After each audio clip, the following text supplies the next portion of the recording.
Pemirsa, saat ini saya tengah berada di Balai Budaya Kabupaten Klungkung dalam acara sosialisasi Nangun Satkerti Loka Bali. Kegiatan ini dihadiri langsung oleh Ketua Tim Penggerak PKK Provinsi Bali, yakni Ibu Putri Koster. Hadir pula Asisten Administrasi Umum Sekda Kabupaten Klungkung.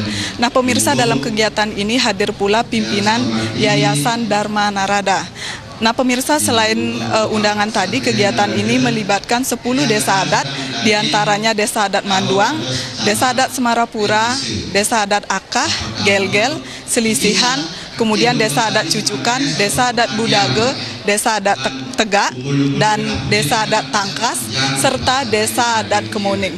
Pemirsa, kegiatan ini juga menghadirkan generasi muda, diantaranya siswa-siswi SMA Negeri 1 Semarapura, SMA Negeri 2 Semarapura, serta SMA Pariwisata Saraswati Klungkung.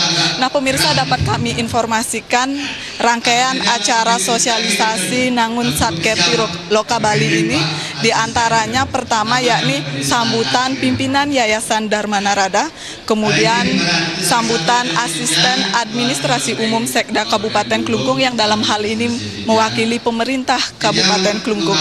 Nah, pemirsa, kemudian kegiatan dilanjutkan dengan pembagian kalung omkare serta buku terbitan Yayasan Dharma Narada kepada perwakilan dari 10 desa adat yang ada di Kabupaten Klungkung. Kemudian, pemirsa, dapat kami informasikan acara puncak pada kegiatan kali ini yakni sosialisasi program Nangun Satkerti Loka Bali oleh Ketua Tim Penggerak PKK Provinsi Bali yakni Ibu Putri Swastini Koster. Pemirsa, demikian informasi saya langsung dari Balai Budaya Kabupaten Klungkung.